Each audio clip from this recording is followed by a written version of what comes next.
देखिए, अयोध्या एक विश्व फलक पे एक उभरता हुआ प्रक्षेत्र बन रहा है और काफ़ी बड़े पैमाने पे यहाँ पे कार्य किए जा रहे हैं। माननीय मुख्यमंत्री जी का विज़न है कि इसको एक बेहतर टूरिस्ट प्लेस, एक रिलीजियस प्लेस बेहतर रूप से बनाया जाए। अयोध्या के एक नए भविष्य की गाथा लिखी जा रही है।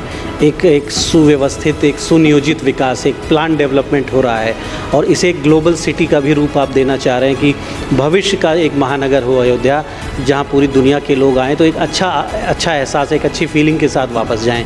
तो मैं ये जानना चाहूँगा कि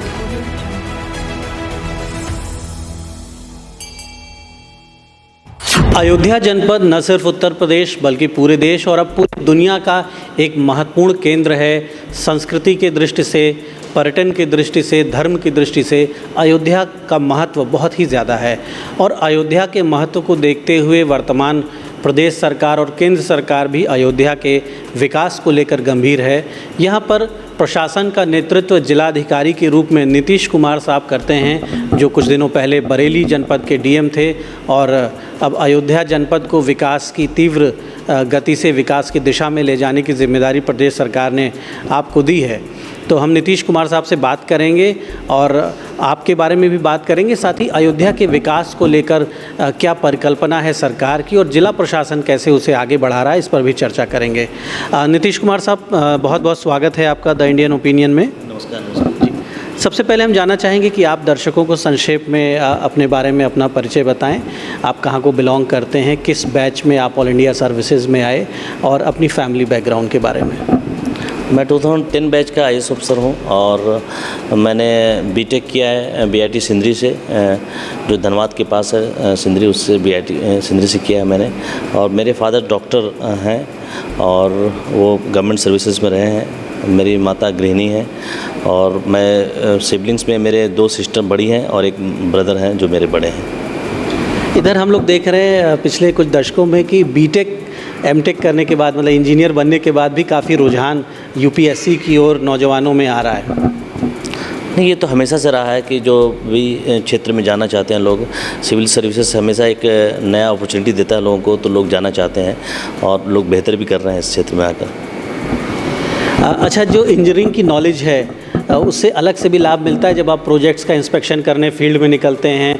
जो डेवलपमेंट की योजनाएं हैं, खासतौर पे सिविल प्रोजेक्ट्स जब आप देखते हैं, बिल्डिंग वर्क, रोड वर्क, तो कहीं ना कहीं एज ए इंजीनियर जब एवेलुएट करते हैं, निरीक्षण करते हैं, एक DM के रूप में जब निरीक्षण करते हैं तो हेल्प मिलती है। उस बीटेक का जो क्वालिफिकेशन है वो भी कहीं ना कहीं ऐड करता है आपकी स्किल में और मदद करता है आपकी। बिल्कुल, क्योंकि जो प्रोजेक्ट मॉनिटरिंग है उसमें काफ़ी मदद मिलती है अगर आपके पास इंजीनियरिंग की डिग्री है।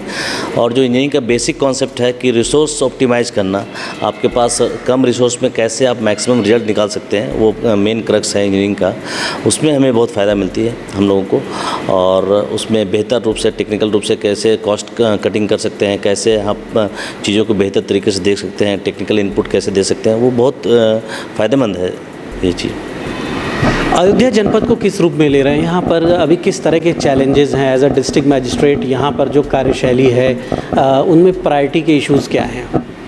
देखिए, अयोध्या एक विश्व फलक पे एक उभरता हुआ प्रक्षेत्र बन रहा है और काफ़ी बड़े पैमाने पे यहाँ पे कार्य किए जा रहे हैं। माननीय मुख्यमंत्री जी का विज़न है कि इसको एक बेहतर टूरिस्ट प्लेस, एक रिलीजियस प्लेस बेहतर रूप से बनाया जाए और यहाँ टूरिस्ट को अच्छे से फैसिलिटी दी जाए।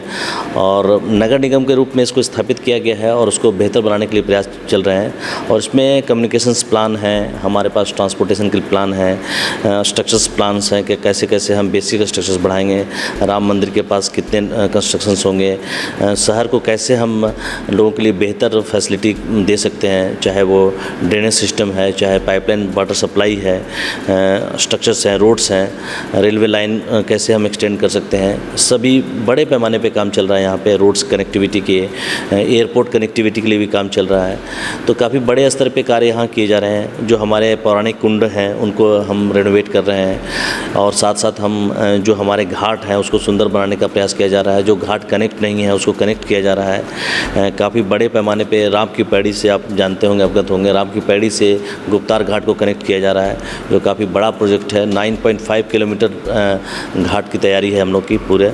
तो इससे एक पूरा एक हमारा जो क्षेत्र है काफ़ी बेहतर आएगा और यहाँ ज़्यादा टूरिस्ट आ सकते हैं, उसको हम लोग बेहतर सेवाएँ दे सकते हैं। अच्छा, अयोध्या के एक नए भविष्य की गाथा लिखी जा रही है। एक सुव्यवस्थित, एक सुनियोजित विकास, एक प्लान डेवलपमेंट हो रहा है और इसे एक ग्लोबल सिटी का भी रूप आप देना चाह रहे हैं कि भविष्य का एक महानगर हो अयोध्या, जहां पूरी दुनिया के लोग आएँ तो एक अच्छा एहसास, एक अच्छी फीलिंग के साथ वापस जाएं।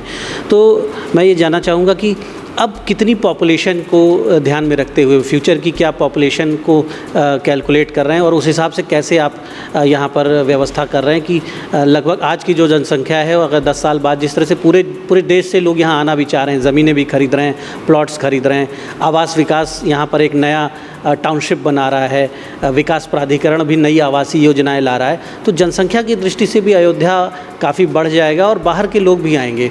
तो आगे की जो प्लानिंग है वो किस तरह से एक स्मूथ व्यवस्था, सभी के लिए अच्छा ट्रैफिक, अच्छा मूवमेंट और एक रहने के लिए जो लोग रहना चाह रहे हैं तो एक अच्छा अर्बनाइजेशन।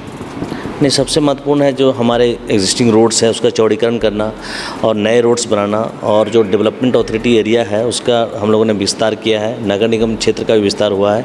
उन जो 41 ग्रामों को हम लोगों ने लिया है उसमें आधारभूत संरचना को मजबूत करना, रोड्स कनेक्टिविटी देना, वो काम चल रहा है हमारे यहाँ। और जो आपने बताया कि आवास विकास परिषद हम लोग के यहाँ नव अयोध्या करके प्रोजेक्ट ला रही है और हम लोग का 2 फेज़ में प्रोजेक्ट है, फर्स्ट फेज़ और सेकेंड फेज़। फर्स्ट फेज़ में 585 एकड़ लैंड चाहिए, उसमें हम लोगों ने 485 एकड़ लैंड हम लोगों ने परचेज़ कर लिया है और उसको हम लोग कुछ समय में आवास विकास परिषद लॉन्च करेगी।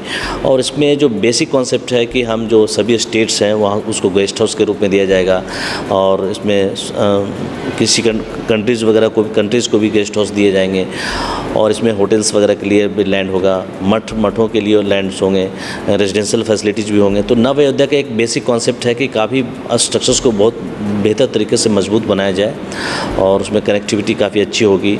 तो एक पूरा हॉलिस्टिक अप्रोच अपनाया जा रहा है नव अयोध्या के लिए, फेज़ वाइज हम लोग करेंगे। और आपने जो सबसे महत्वपूर्ण यहाँ का जो अभी प्रोजेक्ट्स हमारे चल रहे हैं, एयरपोर्ट का प्रोजेक्ट चल रहा है और एयरपोर्ट में 3 चरणों में इसका विकास होना है, फेज़ 1, फेज़ 2 और फेज़ 3। फेज़ 1 के लिए जो लैंड हम लोगों ने पूरा एयरपोर्ट अथॉरिटी को, एविएशन डिपार्टमेंट के माध्यम से दिया जा चुका है एयरपोर्ट अथॉरिटी को और उसमें कंस्ट्रक्शन स्टार्ट हो गया है। विदिन 1 ईयर वहाँ पे सभी कंस्ट्रक्शंस कंप्लीट हो जाएंगे, उसके बाद हम ऑपरेशन की स्थिति में रहेंगे फर्स्ट फेज़ का। सेकेंड फेज़ भी हमारा है और थर्ड फेज़ के लिए लैंड जो एक्विजिशन है वो 94% लैंड एक्वायर कर चुके हैं हम लोग। 821 एकड़ लैंड हमें पूरा परचेज करना है टोटल, उसमें 790 एकड़ लैंड हम लोग ने ले लिया है। तो ये काफ़ी बड़ी उपलब्धि हम लोग के लिए है और शासन इसमें पूरा फोकस कर रही है कि हम जल्दी से फेज़ 2, फेज़ 3 भी हम शुरू कर पाएँ एयरपोर्ट के लिए। तो इंटरनेशनल एयरपोर्ट होगा और एक साथ 24 से 25 विमान यहाँ पे एप्रन में रुक सकते हैं। तो ये काफ़ी बड़ा कॉन्सेप्ट है और काफ़ी अच्छे तरीके से चल रहा है और ये हमारे मिड टाउन में है, तो कनेक्टिविटी भी काफ़ी नज़दीक है। राम मंदिर से मात्र 4 से 5 किलोमीटर हमारा एयरपोर्ट होगा, तो जो हमारे श्रद्धालु आएंगे उनके लिए भी कनेक्टिविटी काफ़ी आसान होगा। अयोध्या में अयोध्या धाम रेलवे स्टेशन है, उसका विकास बहुत बड़े पैमाने पे किया जा रहा है। फेज़ 1 लगभग कंप्लीशन की स्थिति में है, नॉर्थ साइड उसका कंप्लीट लगभग हो गया है और साउथ साइड में फिर गवर्नमेंट ने, यूपी गवर्नमेंट ने रेलवे को 25 एकड़ लैंड दिया है, उसमें सेकेंड फेज़ में डेवलपमेंट स्टार्ट होगा। तो एक परिकल्पना है कि कैसे हम कनेक्टिविटी को बढ़ाएं और जो हम लोगों का अनुमान है कि कम से कम मंदिर निर्माण के बाद 1 लाख से 2 लाख पर्यटक आ सकते हैं, वो डिपेंड अपॉन कौन से डेज़ हैं और जो मेन त्यौहार के सीज़न में तो 2 से 3 लाख 4 लाख लोग भी आते हैं, यहाँ पे श्रद्धालु आते हैं। तो हम इसके अनुसार अपने टाउन को प्लान कर रहे हैं। इसके लिए रोड कनेक्टिविटी को हम बढ़ा रहे हैं, उसको चौड़ीकरण कर रहे हैं। एक सुग्रीव किला का रोड है हम लोग नया बना रहे हैं, उसमें लगभग 100 फीट चौड़ी रोड नया एक तरह से की, उसमें 4 to 5 मीटर रोड था, उसको 100 फीट रोड बना रहे हैं। हनुमानगढ़ी का चौड़ीकरण कर रहे हैं। यहाँ शहादतगंज से नया घाट रोड है, उसको हम चौड़ीकरण की योजना है, वो भी गवर्नमेंट ने सैंक्शन कर दिया है। तो इस तरीके से पूरा एक प्रोजेक्ट है जिसको हम लोग डेवलप कर रहे हैं, उसको क्रियान्वित कर रहे हैं फील्ड पे। और एयरपोर्ट के लिए कनेक्टिविटी के लिए हम लोग सुल्तानपुर रोड से भी कनेक्ट कर रहे हैं, 4 लेन से उसको कनेक्ट कर रहे हैं। तो काफ़ी बड़े पैमाने पे योजनाएं यहाँ चल रही है और अभी टेक ऑफ स्टेज है जिसको हम लोग क्रियान्वित कर रहे हैं। और चूँकि ऐतिहासिक इसकी पृष्ठभूमि रही है और यहाँ बहुत सारे कुंड हैं जो हमारे ऐतिहासिक इम्पोर्टेंस के हैं, उसको हम लोग रेनोवेट कर रहे हैं। एडीए उस काम को कर रही है और इसको अच्छे से मॉनिटर कर रही है और उसको कुंडों को हम पौराणिक रूप से उसको पुनर्जीवित करेंगे कि दर्शनीय स्थल के रूप में लोग जो टूरिस्ट हमारे हैं उसका भी देख सकते हैं और ज्ञान प्राप्त कर सकते हैं। निश्चित तौर पर एक नई अयोध्या बहुत जल्द सामने आने वाली है। डीएम साहब, डेवलपमेंट और जो सिविल वर्क्स बड़े पैमाने पे हो रहे हैं, उसके अतिरिक्त अयोध्या में जो लोग आके बस जाएं, अयोध्या में लोगों को एम्प्लॉयमेंट भी मिले, अयोध्या में एजुकेशन की भी फैसिलिटीज़ अच्छी हों, हेल्थ की भी फैसिलिटीज़ अच्छी हों, अयोध्या धर्म और पर्यटन का तो केंद्र बनेगा ही, लेकिन जो पॉपुलेशन यहाँ बढ़ रही है तेज़ी से, आसपास के ज़िलों के लोग यहाँ बस रहे हैं क्योंकि उन्हें लग रहा है कि भविष्य बहुत अच्छा होने वाला है, तो यहाँ जो जनसंख्या विस्तार हो रहा है उसको देखते हुए भविष्य की क्या योजनाएं हेल्थ और एजुकेशन और एम्प्लॉयमेंट जनरेशन के क्षेत्र में? देखिए, सबसे महत्वपूर्ण है किसी भी सिटी के विकास के लिए कि उसका टाउन प्लानिंग होना चाहिए। और हम लोगों ने बैठकर एडीए ने और हम लोगों ने सब बैठकर एक प्लानिंग किया है, इसकी एक महायोजना तैयार की है। उसमें हम लोगों ने लोगों से ऑब्जेक्शंस भी लिए हैं, यहाँ के नागरिकों से, और एक प्लान बनाया हुआ कि कौन से एरिया में कौन से इंडस्ट्री होंगे, कहाँ पे सर्विस इंडस्ट्री होंगे, कहाँ पे हमारे होटल्स होंगे, कहाँ पे हमारे इंस्टीट्यूशंस एरिया होंगे। तो सबको एक पूरा एक डेवलप प्लान हम लोगों ने कर लिया है, इसको बोर्ड ने अप्रूव भी कर दिया है। उसके बाद आपको फैसिलिटी होगा कि किस क्षेत्र में आपको ज्ञान भी होगा, किस क्षेत्र में आप क्या गतिविधि कर सकते हैं। तो इससे शहर के जो व्यापक विस्तार में भी सहायता मिलेगी। और एक एडीए का एरिया को भी बढ़ाया गया है, कुछ एरिया गोंडा और बस्ती के भी लिए गए हैं इसमें।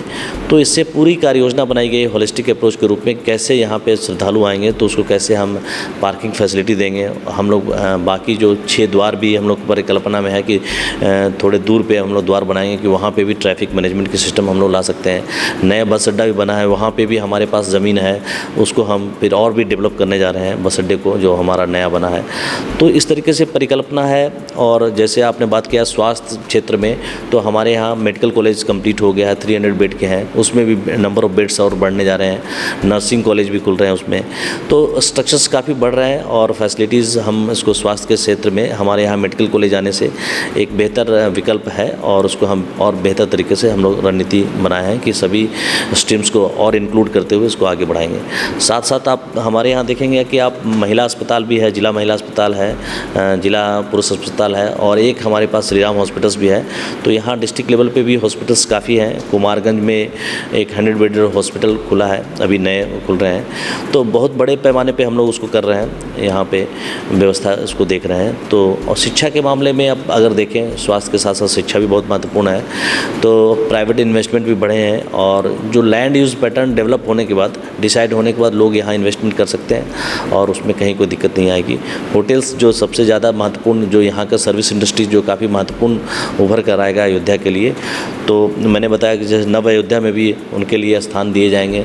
और साथ साथ जो हमारी जो महायोजना है, जो शहर की महायोजना है, उसमें भी स्थान चिन्हित किए जा रहे हैं कि कहाँ पे आप होटल्स खोल सकते हैं, कहाँ पे ये कर सकते हैं। इसको बहुत नियमावली को बहुत पीपल फ्रेंडली बनाया गया है कि आप उसको बेहतर तरीके से हम इन्वेस्टमेंट को प्रोत्साहित करें। कोई इन्वेस्टर आना चाह रहा है या कोई प्राइवेट यूनिवर्सिटी भी खोलना चाह रहा है, तो आगे वहाँ पर उसके लिए प्लेस पहले से निर्धारित कर रहे हैं? हाँ, वो देखिए, महायोजना में यह है कि लैंड प्राइवेट ही होता है, लेकिन महायोजना में डिसाइड है कि अगर कोई भी इन्वेस्टमेंट कर रहा है तो उन्हें देखना चाहिए कि हम किस लैंड यूज़ को ले रहे हैं। तो लैंड यूज़ डिसाइड है, तो आप उसको अगर आपने थोड़ा सा भी हमने पूरा डिस्प्ले किया है, एडीए में पूरा डिस्प्ले है कि कौन सा लैंड का क्या यूज़ हो सकता है, तो आप इसको देखकर खरीदेंगे तो आप उसके अनुसार, प्लानिंग के अनुसार काम कर सकते हैं। मुख्यमंत्री जी की एक और महत्वाकांक्षी योजना थी कि भगवान राम की एक बहुत ऊंची प्रतिमा यहाँ पर अयोध्या में लगाने की बात थी, सरयू के किनारे कहीं। तो इसको लेकर भी कुछ आगे प्रक्रिया बढ़ी है? ये शासन स्तर पे अभी है, उसका वहीं पे डिसाइड हो रहा है उसमें, उस संदर्भ में।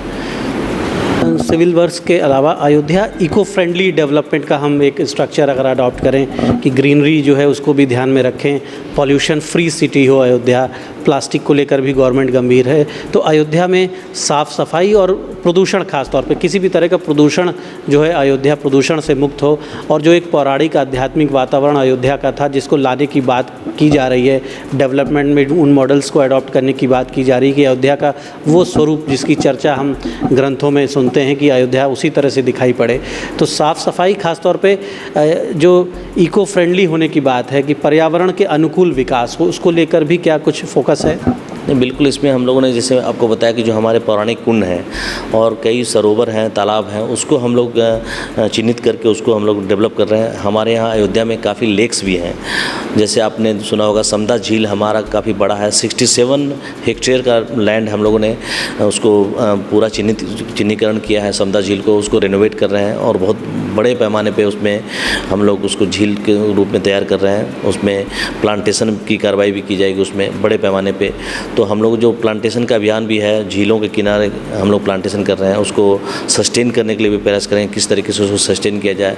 आपने गुप्तार घाट भी देखा होगा, गुप्तार घाट हमारा बना है नया, अभी काफ़ी बड़े पैमाने पे डेवलप हुआ है।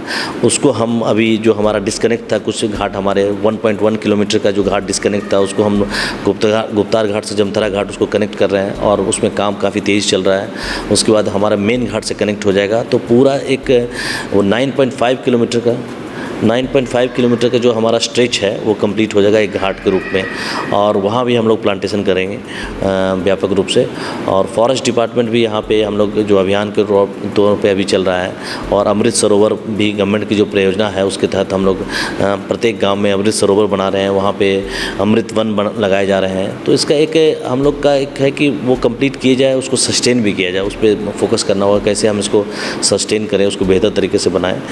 तो अभी हमारा हम लोग का पहला उद्देश्य है कि जो हमारे झील हैं यहाँ के, जो पौराणिक कुंड हैं, उसको हम रेनोवेट करें, जो कि बहुत सालों से बेहतर स्थिति में नहीं है, उसको बहुत बेहतर करने का प्रयास करेंगे। और चरणबद्ध तरीके से अभी हम लोग काम करना शुरू कर दिए हैं। अयोध्या में 108 कुंड बताए जाते हैं, और भी हम लोग उसको देख रहे हैं, हिस्टोरिकल फैक्ट्स को देख रहे हैं कि कहाँ पे और भी हम मिल सकते हैं। और इसके अनुसार हम लोग अभी 10 कुंडों पे हमारा काम बेहतर तरीके से चल रहा है, उसको पौराणिक रूप से उसको डेवलप किया जा रहा है, और प्लांटेशन भी हम वहाँ कर रहे हैं। तो हम धन्यवाद देंगे अयोध्या के जिलाधिकारी नीतीश कुमार साहब को। और निश्चित तौर पर अयोध्या के विकास को लेकर जिस तरह की गंभीरता केंद्र और राज्य सरकार के स्तर पर है, जिला प्रशासन के स्तर पर है, हम सब ये उम्मीद कर रहे हैं कि आने वाले दिनों में अयोध्या न सिर्फ उत्तर प्रदेश बल्कि देश ही नहीं बल्कि विश्व का एक सुंदर नगर अयोध्या होगा, जहां न सिर्फ धार्मिक भावनाओं के साथ बल्कि लोग अयोध्या में जब आएंगे तो अयोध्या को वो एक सुव्यवस्थित शहर के रूप में पाएंगे। हमारी शुभकामनाएं हैं डीएम साहब के साथ, और निश्चित तौर पर एक बड़ी चुनौती के साथ आगे बढ़ रहे हैं। बहुत बड़ी जिम्मेदारी है अयोध्या को एक भव्य रूप देने की, भविष्य के लिए एक बेहतर अयोध्या तैयार करने के लिए। द इंडियन ओपिनियन के लिए अयोध्या से दीपक मिश्रा।